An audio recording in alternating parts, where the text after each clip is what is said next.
Queridos, eu quero saudar a todos com a paz do Senhor Jesus Cristo. Amém? E manifestar mais uma vez a alegria de podermos estar aqui reunidos em família. Bendito seja Deus por esse momento tão precioso. Pois bem, hoje eu quero conversar com vocês, meditar com os meus irmãos sobre um tema de muita relevância e que está diretamente ligado àquilo que o Senhor nos deu como lema deste ano, que é ser igreja. O que significa isso? O que é ser igreja? Nós podemos dizer o que não é ser igreja. Não é ser igreja você simplesmente está ligado a um rótulo denominacional, a uma instituição religiosa. Pode ser que você tenha esta ligação com alguma instituição religiosa e você não é igreja. Pode ser. Também não é ser igreja, como alguns costumam dizer, eu vou à igreja e imaginamos que igreja é essa estrutura física. E isso também não é. Então, quero meditar com vocês sobre o que é ser igreja. Abra sua Bíblia, por gentileza, que teremos como texto, usaremos como texto base, a primeira carta do apóstolo Paulo a Timóteo, 1 Timóteo capítulo 3, leremos apenas 2 versículos, o versículo 14 e o versículo 15. 1 Timóteo capítulo 3, versículo 14.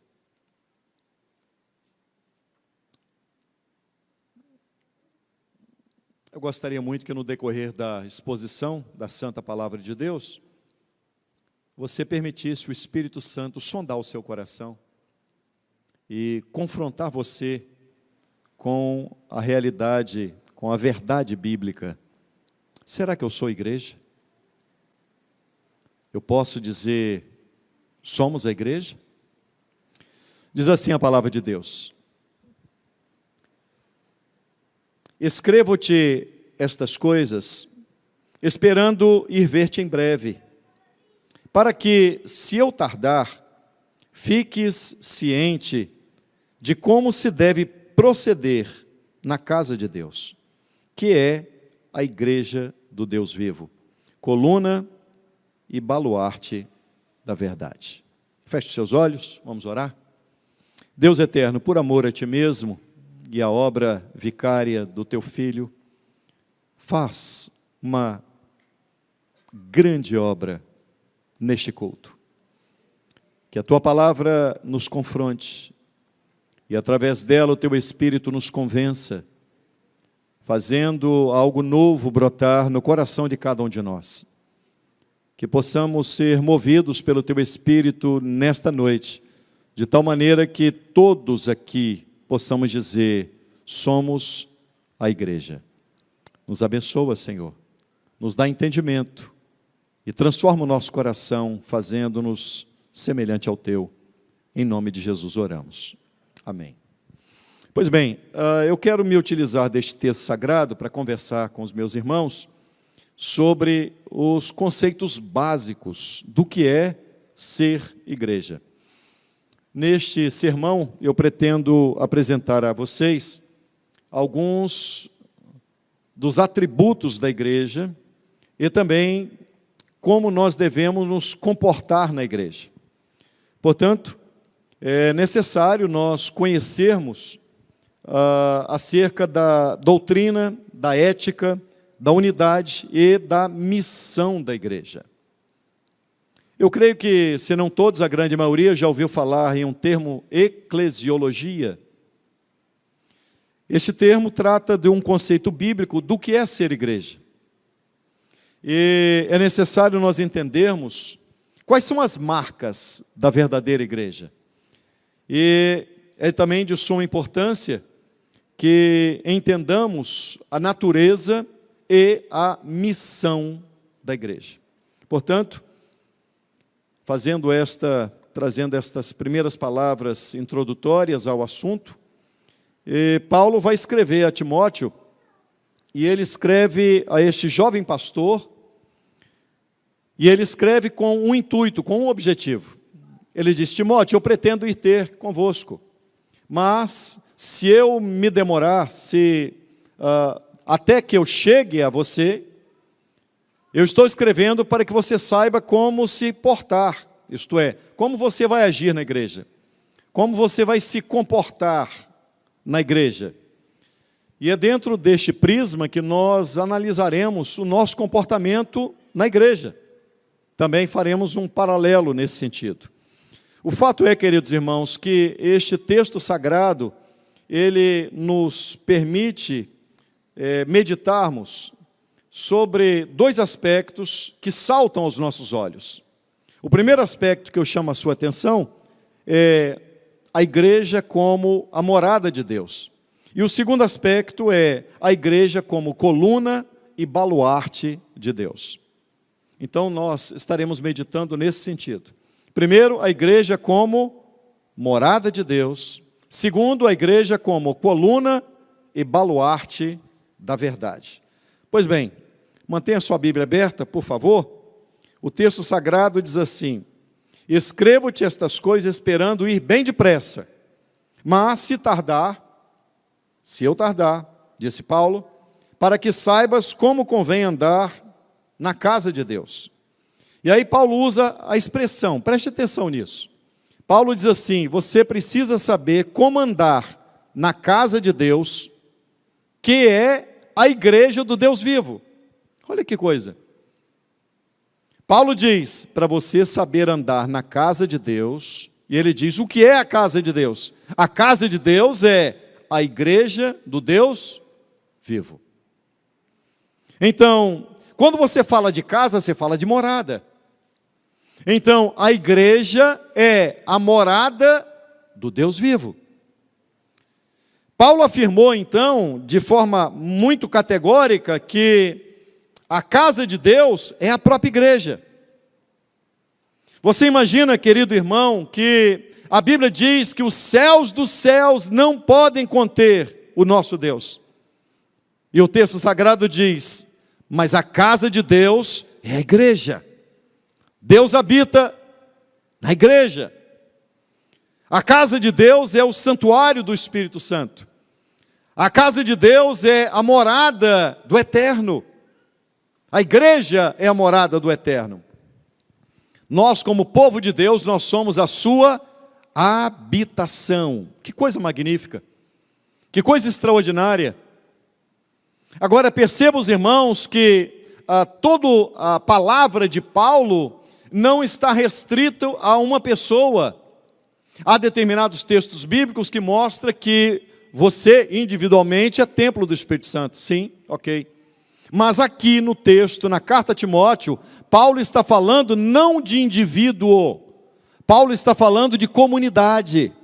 Paulo está falando de família. Paulo está dizendo: a igreja, isto é, esta família é a morada de Deus.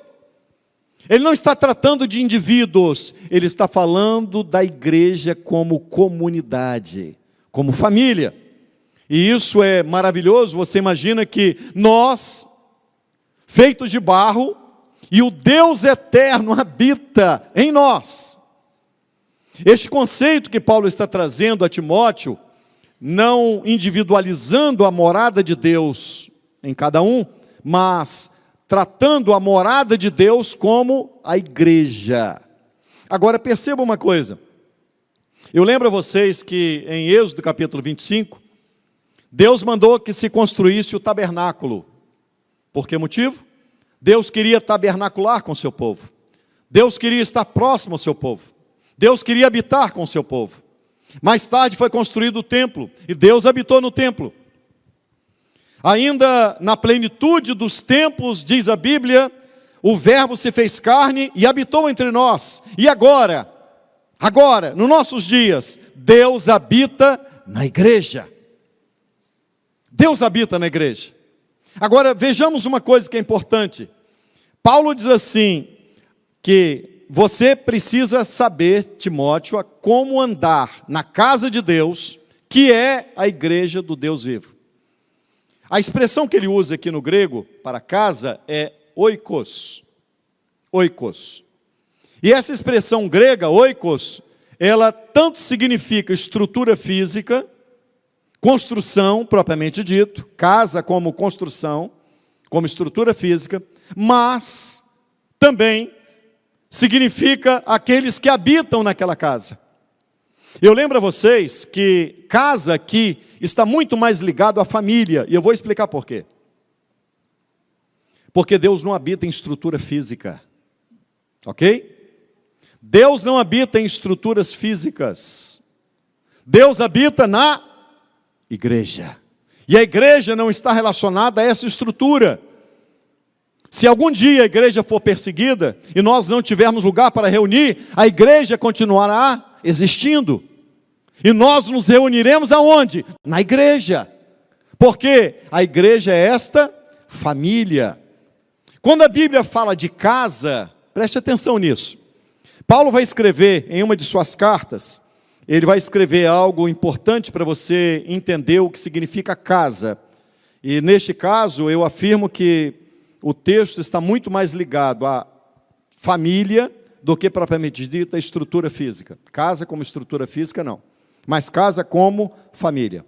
Se você perceber, Paulo vai escrever aos Efésios, e ele vai dizer o seguinte: os da casa de César te saúdam. Então ele não está falando de casa como estrutura física, mas os da família de César, porque havia se convertido pessoas que eram da casa de César, isso é, da linhagem ali de Roma. Então ele está dizendo, os da casa de César te saúdam. Ele não estava falando de estrutura física, ele estava falando de pessoas. Não obstante, se você analisar, por exemplo, o Antigo Testamento, Davi, quando ora a Deus, ele diz: Senhor, quem sou eu e qual é a minha casa que me trouxeste até aqui? Davi não estava falando de casa como estrutura física, Davi estava falando da sua família.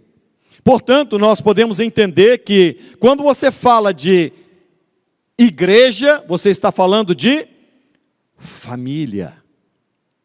Se você pegar o texto sagrado, na carta aos Efésios, a Bíblia diz assim, Efésios 2,19: já não sois estrangeiros e peregrinos, mas concidadãos dos santos, e sois da família de Deus.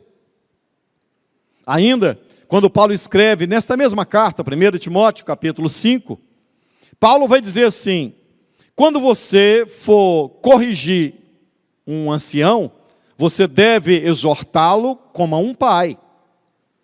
Se você for corrigir a um irmão, faça-o considerando como irmão, como jovem, é um irmão. Se você for corrigir uma mulher já de mais idade, você deve corrigi-la tendo-a como mãe. Você percebe que o conceito de igreja é um conceito de família. Então nós abordamos duas coisas, queridos. Primeiro, a igreja é a morada de Deus. Olha que coisa linda. Aqui está a morada de Deus. Aqui está a habitação de Deus. O Deus eterno habita aqui. E não apenas isso, Ele não apenas habita na igreja, mas a igreja é a sua família.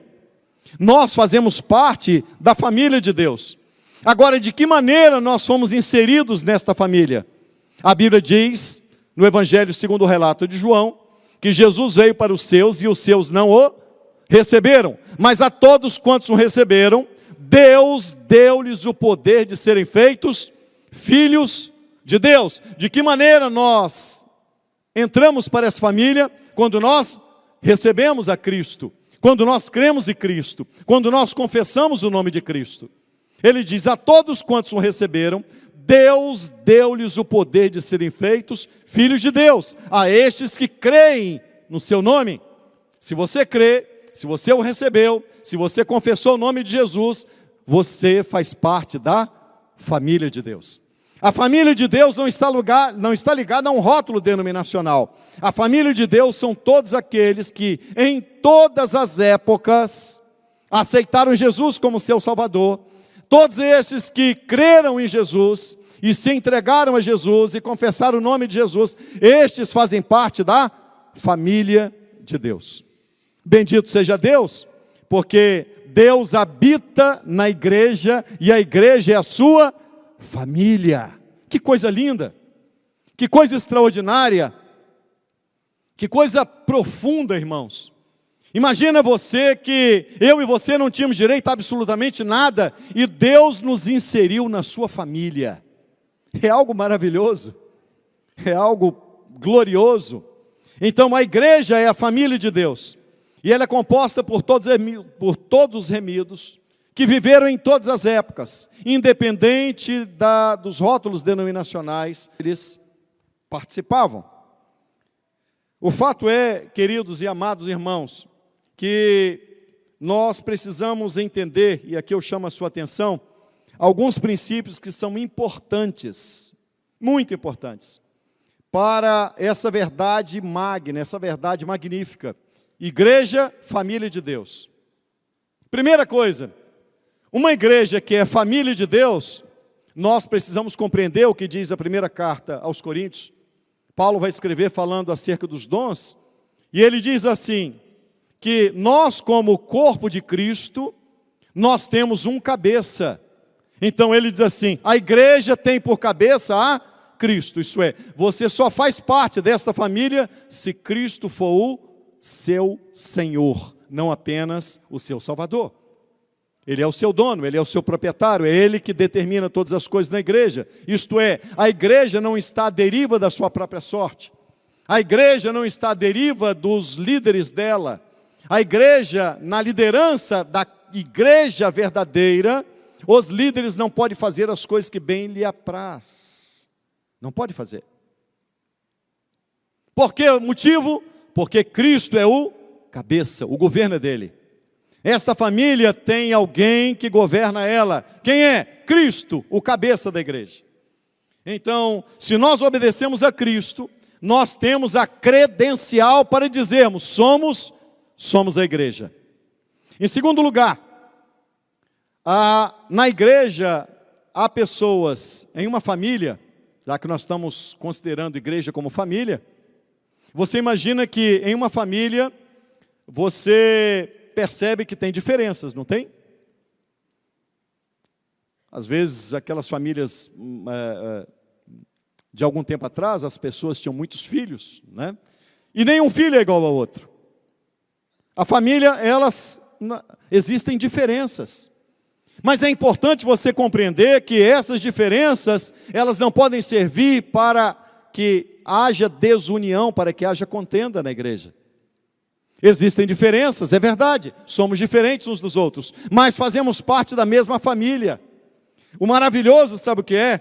É que quando você fala de igreja como família, você está falando de unidade e não de uniformidade. Preste atenção nisso. Unidade é fundamental. Se a igreja tem unidade, mas não significa dizer que existe uniformidade. Ok? Todo mundo corta o cabelo do mesmo jeito, todo mundo dando do mesmo jeito, todo mundo... Não. A unidade da igreja é a unidade dos diferentes. Nós somos diferentes uns dos outros. E nisso está a beleza.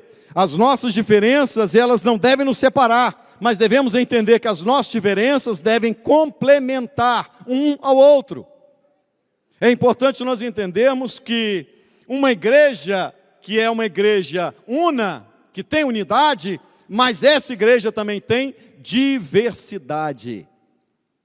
Eu abro um parênteses para dizer-lhes que, geralmente as seitas, elas confundem unidade com uniformidade. As seitas, geralmente, elas trabalham não em unidade, elas trabalham na uniformidade. Todo mundo marcha igual soldado, todo mundo obedece uma coisa só, entendeu? Ninguém pode pensar diferente, ninguém pode agir diferente, ninguém não pode, senão você é execrado. Então observe uma coisa, Deus nos fez diferentes uns dos outros, Deus deu dons diferentes para cada um de nós, para que nós possamos suprir as necessidades uns dos outros. Agora, somos diferentes? Perfeito, mas tem que haver unidade. Nós somos uma família perfeita, sim ou não, igreja? Vocês respondam para mim. Somos uma família perfeita? Sim ou não? Não. Como toda família tem problema. Você conhece alguma família que não tem problema? Em uma família você tem um que é mais quieto, um que é mais manso, um que é mais agitado, um que é mais bravo, estupim mais curto. Em uma família tem um que é mais preguiçoso, o outro é mais trabalhador, não é? Isso está na igreja. A igreja é assim, a igreja é una, a igreja tem unidade, mas a igreja não pode ter, em hipótese alguma, uniformidade. Senão não seria corpo. Já imaginou um corpo que todo mundo é igual? Não seria corpo. Porque assim como Paulo faz a comparação da igreja como família, também ele diz que a igreja é corpo de Cristo. E num corpo, os membros são diferentes. A atuação dos membros são diferentes. Um membro não faz a função do outro. Ninguém vai fazer o que Deus designou você para fazer. Porque você faz parte desta família. Deus te inseriu nela para você ser um instrumento de bênção na vida de outros. Então, devemos compreender que a unidade é uma coisa gloriosa e sem unidade não existe igreja. Sem unidade não existe igreja. Mas uniformidade não, uniformidade é coisa do cão.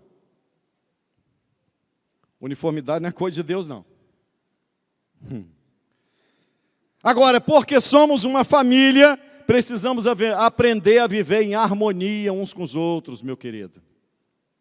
Precisamos viver em harmonia. Agora, uma família não é composta só de gente diferente, não. Você, quando olha para a família de alguém, você diz assim: fulano, não te conheço não. Você está na fila de um banco, você olha e diz: você é parente de fulana? Já aconteceu isso? Rapaz, você parece demais. Assim como em uma família existem diferenças, em uma família também existem muitas coisas que temos em comum. Primeiro, nós temos, olha o que tem de comum, a semelhança na moral e a semelhança no espiritual. Isso tem que haver em nós. Ok? Nas demais coisas podemos até divergir, mas no moral e no espiritual tem que haver convergência. Pelo menos essa deve ser a família de Deus. Perceba você que em Romanos capítulo 8, a palavra de Deus no verso 29 diz assim: porquanto os que de antemão conheceu, a estes também predestinou para serem conforme a imagem de Cristo. Então, qual é o padrão que nós devemos seguir? Cristo. O que o Espírito Santo faz em nós como família? Nos transforma para sermos parecidos com o nosso irmão mais velho, que é Cristo. Então, uma família, ela é identificada de que maneira? Quando as pessoas olharem para você, que é a igreja, as pessoas vão ver em você e dizer: você se parece com ele. Você tem traços dele. Os traços de Cristo estão presentes na família dele. É importante você compreender também o que está em Gálatas, que diz que o Espírito que habita em nós, Gálatas capítulo 5, a Bíblia diz que ele nos dá e ele opera em nós o fruto do Espírito. Então isso nós temos em comum, isso nós nos parecemos, isso nós temos como semelhança, porque esta é a família de Deus. Esse é o terceiro aspecto que eu quero trazer a você. Mas ainda há um quarto aspecto, ainda dentro desse entendimento de igreja como família. Primeira coisa, a quarta coisa: nesta família você deve cultivar o amor, o perdão uns pelos outros. Sabe por quê? Porque todo mundo falha. Você conhece uma família onde ninguém falhou um com o outro? Onde um irmão não falhou com o outro? Conhece alguém? Sim ou não? Não. Nós também falhamos. Nós não somos a família perfeita, porque toda família tem problema. A verdade é que nós, como servos de Deus e inseridos na família de Cristo, na família de Deus, nós somos transformados de glória em glória para cada dia mais nos parecermos com Cristo. Mas nós falhamos uns com os outros. Nós erramos uns com os outros. E é por isso que é necessário que haja perdão de uns para com os outros. É necessário que a igreja, que a família, ela cultive isso. Nós estamos estudando aqui no culto matutino sobre a primeira carta aos Coríntios. Os irmãos estão vendo ali a contenda, não é? Já perceberam? Já entramos nesse aspecto. Uns diziam, eu sou de Paulo, eu sou de Apolo, eu sou de Cefas. Havia partidarismo na igreja. Ei, família não tem isso. Família não tem isso. A palavra de Deus diz que na carta aos Coríntios, havia não apenas brigas. A igreja de Corinto não tinha apenas briga, não. Irmãos, a igreja de Corinto era uma igreja tão complicada, que um irmão levava o outro para os tribunais seculares. Resolviam os problemas da igreja nos tribunais, onde o ímpio ia julgar a causa de um irmão para com o outro. Isso não é igreja. Isso não é igreja, isso não pode ser igreja. Se você pegar também a igreja de Filipos, alguns crentes trabalhavam na igreja por vanglória, outros trabalhavam por partidarismo, e até mesmo havia aquelas pessoas que estavam em conflito dentro da comunidade, na igreja. E Paulo vai corrigir isso, de que maneira? Ele está dizendo, vocês são família de Deus, vocês fazem parte da família de Deus, e vocês precisam se parecer com Cristo, porque Ele é o modelo, Ele é o nosso irmão mais velho. É necessário nós construirmos pontes de comunhão, ao invés de cavarmos abismos de separação. Você já viu gente que gosta de contar uma fofoca? Tem gente assim. Ele não pode ver uma situação que ele vai contar para o outro para jogar lenha na fogueira. Eu me lembro de uma vez, eu contei isso em outra oportunidade, vou trazer os irmãos novamente. Eu estava com um pastor numa determinada igreja, e tinha um irmão que dizia que gostava muito de mim. E esse irmão virou e disse assim, Anchieta, falaram a teu respeito uma mentira, e eu não aceito, porque fulano de tal disse isso a teu respeito. E eu fiquei oprimido demais. Mas eu sou teu amigo, por isso que eu estou te falando. Eu fiquei muito oprimido. Eu disse assim, tá bom, muito obrigado, meu amigo. Tinha um oprimido, agora tem dois. Porque eu estou com raiva dele também. Construa pontes de comunhão. E não abra abismos de separação. Se você é um crente verdadeiro, você une as pessoas. Você tem uma palavra sempre para minimizar as circunstâncias, não para colocar lenha na fogueira. Sabe o cidadão que quando há um problema entre os irmãos, ele joga mais lenha? Isso não é coisa de crente não, filho. Não é não. O bicho não foi transformado ainda não. Não é crente. Não faz parte da família. Está aqui de intruso. Fofoqueiro. Faz parte da família também não. Fulano, você sabe que Beltrano disse para você? Não quero saber. Não quero saber. É necessário que nós entendamos que todos nós falhamos. Ou tem alguém aqui que não falha? Todos nós falhamos. E nós necessitamos do perdão e precisamos perdoar também, irmão. Porque isso é ser família. Isso é ser família. Você foi inserido na família de Deus. O privilégio é você dizer, Deus habita na igreja e eu faço parte da família dele. Que privilégio. Em quinto lugar, uma família deve oferecer apoio uns aos outros. Significa dizer que uma família saudável é um lugar de apoio, encorajamento e sustentação. Quando um cai, os outros o levantam. Quando um triunfa, todos celebram. Nós precisamos aprender a orar uns pelos outros, a sentir a dor uns dos outros. Isso é ser igreja. Isso é ser igreja. Saiba você que o coração de Deus é ferido, o Espírito de Deus é entristecido, e o Evangelho é desonrado quando nós deixamos de amar uns aos outros. Não há espaço na igreja, irmãos, para disputa, para intriga, para facção, para partidarismo. Não há espaço para a igreja. Na igreja de Cristo, não. Em seitas, em qualquer outro lugar, há espaço para tudo. A palavra de Deus diz assim, se você sabe que o teu irmão tem alguma coisa contra você, vá a ele. É teu irmão. É teu irmão. Como é que você imagina que nós vamos morar no céu, todo mundo junto, e se o cidadão não se dá bem aqui na terra, como é que ele vai morar? Novo céu e nova terra, como, meu filho? Não tem como, não tem? Tem que se entender aqui. Na igreja não há espaço para esse tipo de sentimento.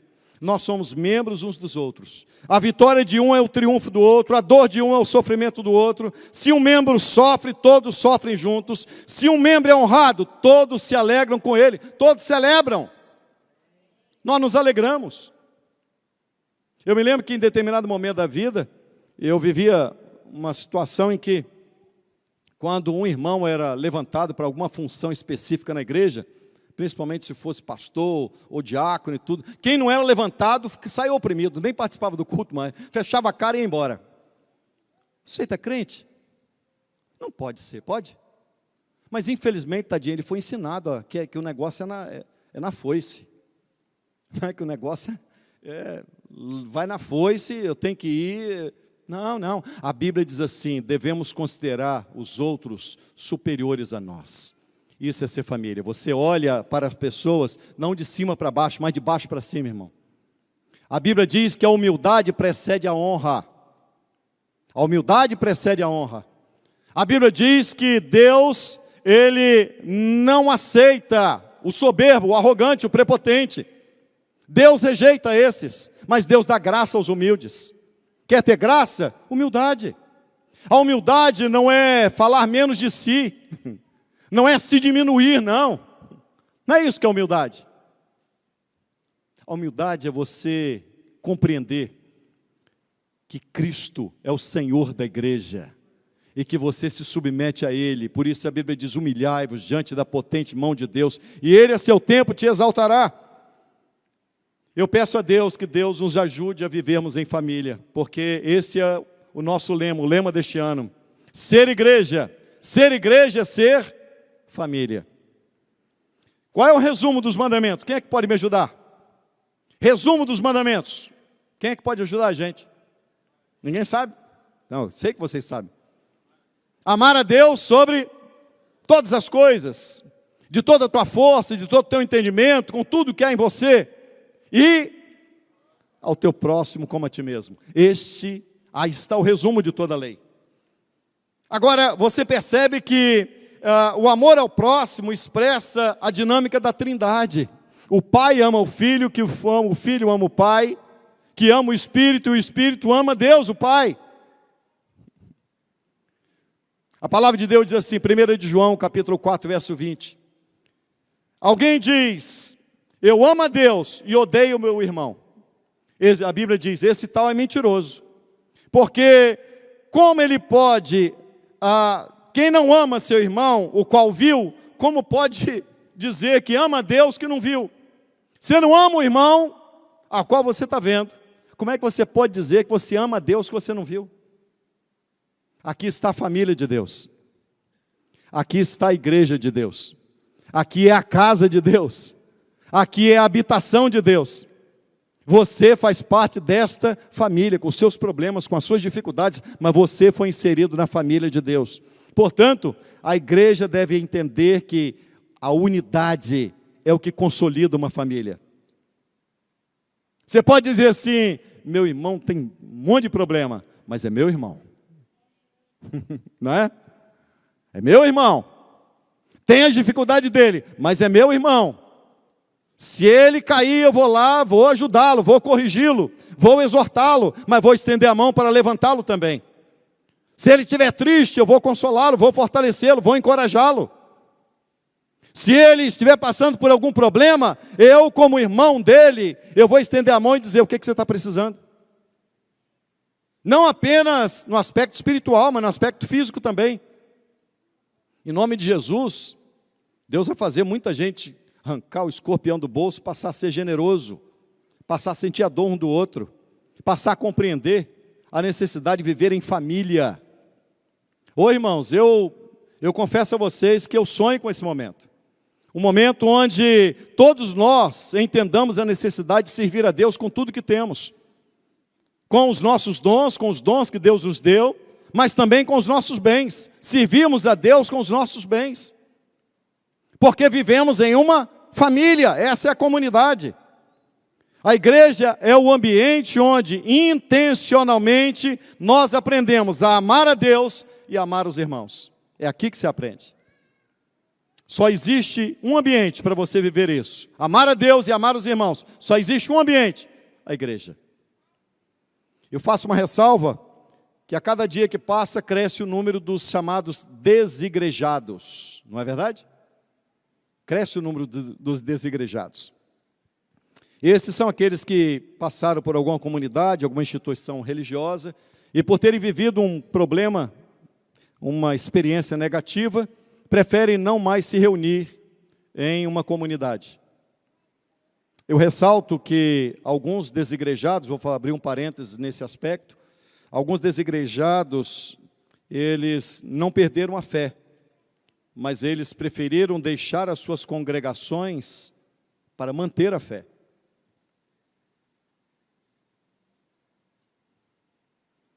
Porque, infelizmente, o lugar em que eles estavam era tudo, menos igreja. Quantas pessoas feridas? Eu conheço muitos. Quantas pessoas se comunicam comigo?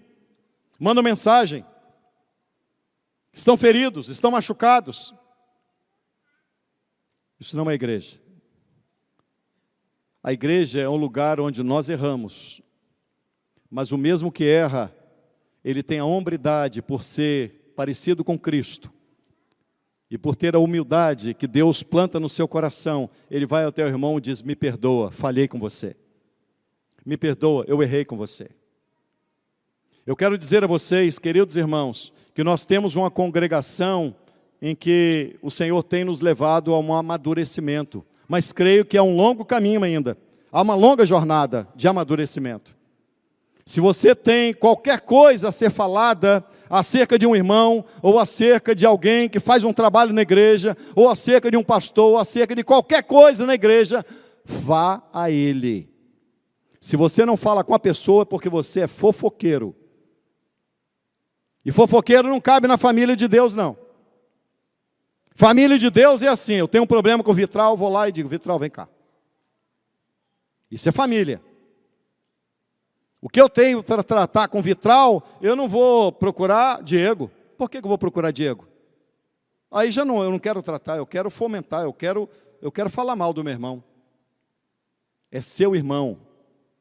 Mas falhou comigo, pastor, me feriu, ora por ele.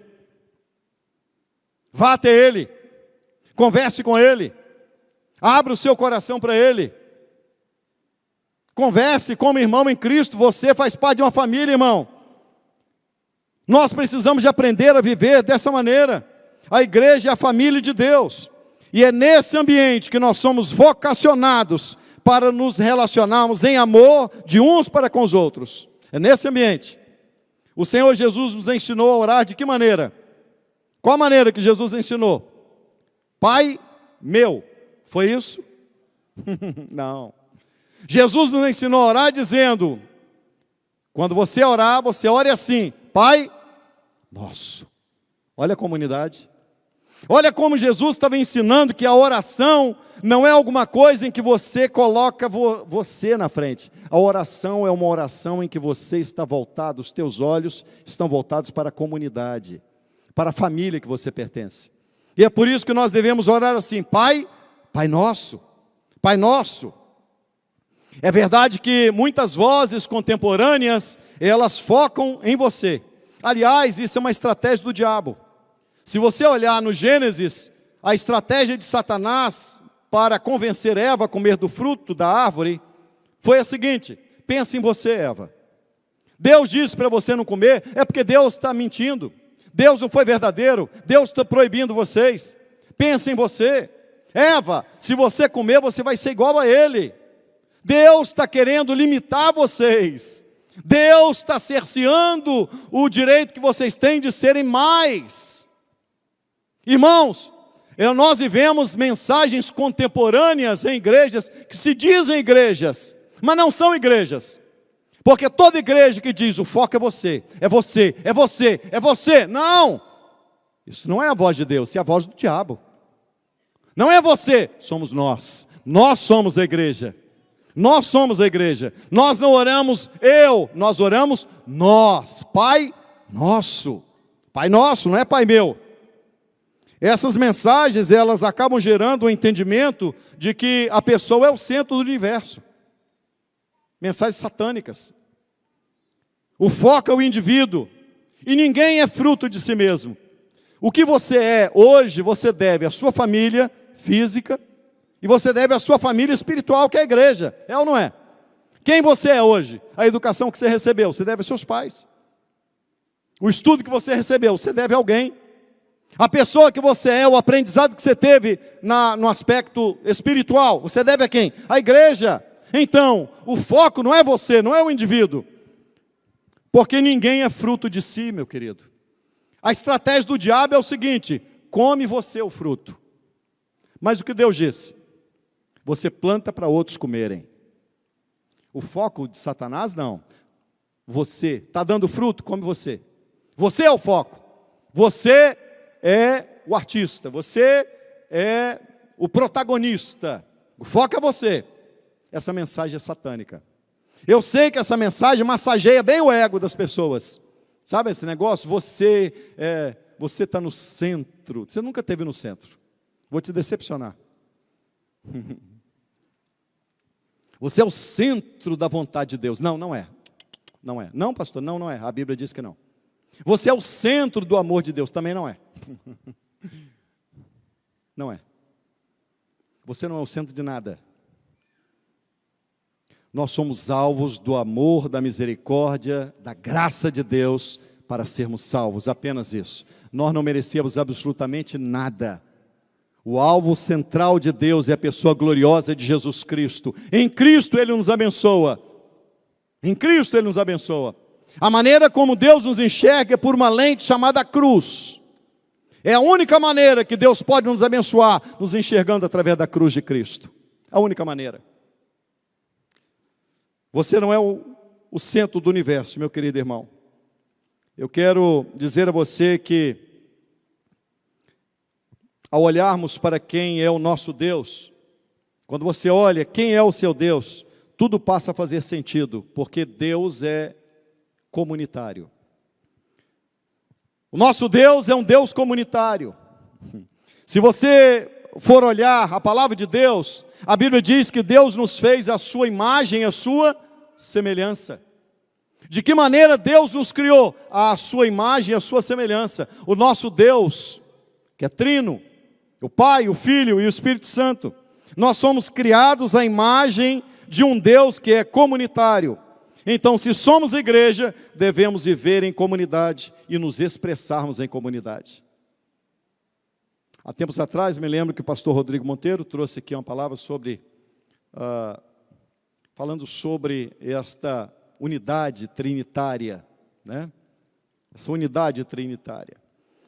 O que nós temos visto nos cultos matutinos é que na carta aos Coríntios, no capítulo 3, 1 Coríntios capítulo 3, Paulo diz assim: vós sois carnais, porque há no meio de vós invejas, porfias, há dissensões, há contendas, vocês são carnais.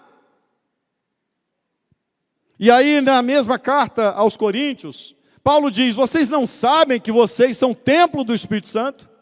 E aqui quando Paulo diz na primeira carta aos Coríntios, capítulo 3, ele diz: vocês são carnais, porque há contendas entre vós.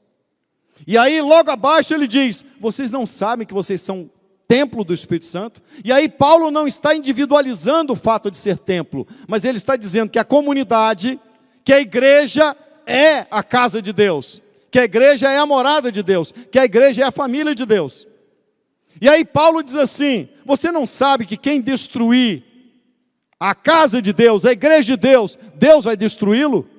Isto é, se você fomenta a contenda de um irmão para o outro, Deus vai tratar com você, filho.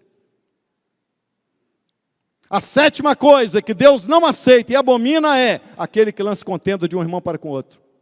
Então, em nome de Jesus Cristo, não vai estar ninguém, esse negócio não vai haver mais aqui não. Já não havia, né? Né, irmão? Pelo menos eu não sei, se havia eu não sei. Eu digo uma coisa, nenhum pregador pode dar indireta. Se você tem alguma coisa a falar com uma pessoa, eu estou falando isso, não estou dando indireta, porque isso não é sadio. Se você tem alguma coisa para conversar com alguém, você vá àquela pessoa com educação, com respeito e diga. E não mande indireta, não é bonito isso. Eu não estou dizendo porque há, eu estou dizendo que não deve haver. Não deve haver no meio do povo de Deus divisão, intriga, ciúme, facção, porque essa arma é uma arma do inferno. Quem usa essa arma é o bicho, é o adversário, é o diabo. Essa arma é uma arma que ele usa. Por quê? Porque um reino dividido não subsiste. Se ele coloca um irmão contra outro, esse reino não vai subsistir. Paulo está dizendo assim: se você colocar intriga de um irmão para com o outro, Deus o destruirá, porque o templo de Deus sois vós, que é santo. Olha o que Paulo está dizendo. Se alguém lança intriga, Deus vai destruí-lo, porque o templo é santo. Ele está falando de comunidade mais uma vez. Ele não está falando de templo como indivíduo, mas ele está falando de templo como comunidade, como igreja, como família de Deus. Então, muito cuidado, se você gosta de lançar intriga, muito cuidado. Seus dias estão contados. Viu? Você não sabe não, mas tem uma mira laser assim na sua testa. Vai nesse caminho para você ver onde é que você vai parar. Em nome de Jesus você está liberto, né, irmão? Eu também. Aleluia. Aleluia. Capítulo 3 da primeira carta aos Coríntios, Paulo diz: vocês são carnais. O maravilhoso, sabe o que é? É que uma igreja que vive a palavra de Deus, que entende o que é ser igreja, o que é ser família de Deus, vive o que está no Salmo 133. Ó, quão bom e quão suave é que os irmãos vivam em união. Ali o Senhor decreta a bênção para sempre, irmão. Se tem unidade, tem bênção de Deus. Se tem unidade, tem bênção. Se você entendeu que família é chorar com os que choram, se alegrar com quem está alegre, se você entendeu que você faz parte de uma família, então louve a Deus, engrandeça a Deus, porque ali, é nesse ambiente que Deus decreta a sua bênção. A igreja é vitoriosa, a igreja não conhece a derrota, por isso que a arma de Satanás qual é? A contenda, a intriga, o litígio, a inveja, a porfia, é uma arma do diabo. Eu quero encerrar aqui, mas eu quero antes dizer algo muito importante.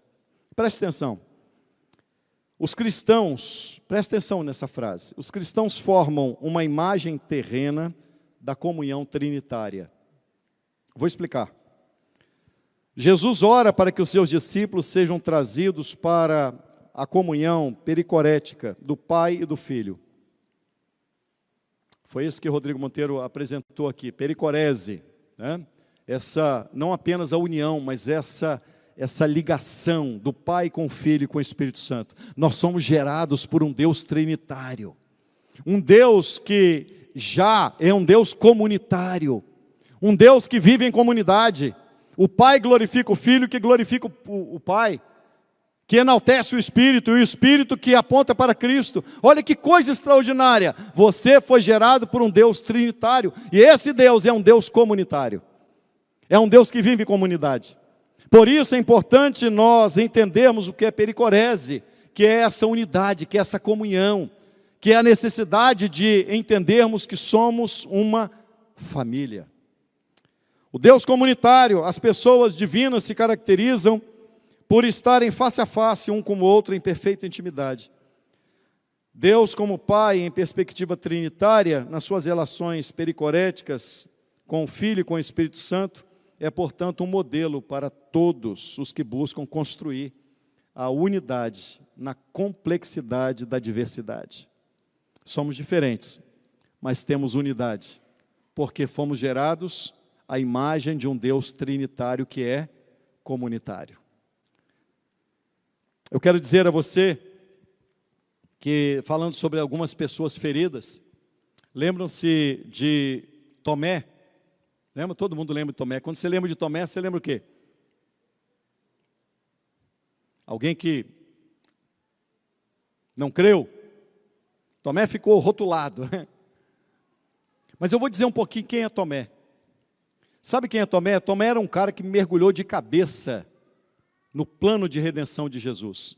Ele cria e ele abraçou aquele plano. O que faltou em Tomé foi entender. Ele não entendeu o plano direito. Tanto não entendeu que quando Jesus Lembra-se quando Lázaro estava doente? E Marta e Maria mandam chamar Jesus. E aí Jesus diz assim: eu vou voltar para a Judeia. Os discípulos disseram: não volta não, Senhor, porque eles vão te apedrejar lá. E aí Tomé toma a palavra e diz assim: não, se for preciso a gente morre com ele, mas nós vamos voltar. Olha como Tomé tinha abraçado a causa. Tomé cria. E aí de repente, o que aconteceu com aquele Tomé que, quando Jesus apareceu após a ressurreição, não creu? O que aconteceu com ele? Simples. O entendimento errado veio fazer ele não crer na ressurreição. Por isso que entendimentos errados nos fazem, às vezes, tropeçar nas nossas atitudes. É importante você conhecer a palavra de Deus. Diz a palavra de Deus, então, olha bem, Tomé, que havia mergulhado de cabeça, que aquele homem que disse: eu estou disposto a morrer por ele. Nós vamos lá, vamos voltar para Betânia. Agora, você imagina que os discípulos, não apenas Tomé, haviam entendido o quê? Que o Messias viria para quê, irmãos? Para restaurar o reino de Israel, para tirar o domínio do Império Romano. Eles criam no Messias que iria solucionar todos os problemas de Israel. Era esse o entendimento. Lembre-se os dois discípulos no caminho de Emaús? Nós esperávamos que ele fosse remir Israel, até agora nada aconteceu, ele morreu, já é o terceiro dia. Eles esperavam o Messias que fosse resolver o problema aqui. Tomé também esperava. Agora você imagina esse crente, Tomé, que havia mergulhado de cabeça, de repente ele esperava que o reino ia ser restabelecido, e o líder dele morre. Ele desabou. Quando disseram assim: Tomé, Jesus ressuscitou. Ele disse: eu não creio, não estava aqui. Se eu não tocar na ferida dele, eu não vou crer. E aí Jesus aparece. Qual é a cura para os desigrejados? Jesus aparece e diz: qual é a cura daquele que não quer se reunir mais? Toca na ferida, toca no corpo. Existe uma igreja aqui que você precisa ter relação com ela. Toca nessa igreja, você precisa aprender, o corpo de Cristo está aqui. Toca nesse corpo. Você que está desigrejado, chegou a hora de você voltar. Aqui está o corpo, está a igreja. De que maneira você é curado? Tocando. Toca no corpo, Pai. Eu creio que em nome de Jesus, desigrejados hoje estarão definidos em dizer: hoje eu volto. Toca no corpo, irmão. Se você foi ferido, a igreja está aqui. E encerrando, o segundo tópico que eu falei, gastei muito tempo, vou rápido agora. O segundo tópico, o primeiro é a igreja como corpo, como família de Deus. E segundo tópico, a igreja como coluna e baluarte da verdade. E aqui, a palavra coluna aqui é que dá suporte, que dá sustentabilidade. A palavra grega para baluarte é edraiomá, que significa que sustenta o edifício. Baluarte é o fundamento que sustenta toda a estrutura de um edifício. O que é que Deus está dizendo? A igreja, ela sustenta a gloriosa verdade do Evangelho. Eu vou encerrar, em outra oportunidade nós podemos fazer uma exposição mais robusta nesse aspecto. A igreja é a coluna e baluarte da verdade. É importante você compreender, e aqui eu cito John Stott, que diz assim, ele assevera a dupla responsabilidade em relação à verdade. Paulo escreve a Timóteo dizendo: a igreja é coluna e baluarte da verdade. Presta atenção nisso. A igreja não é apenas a casa de Deus, a família de Deus, a morada de Deus. A igreja não é apenas isso. Ela é a coluna e o baluarte da verdade. Significa que, dois aspectos. E aqui eu me utilizo das palavras de John Stott, que diz: a igreja é fundamento.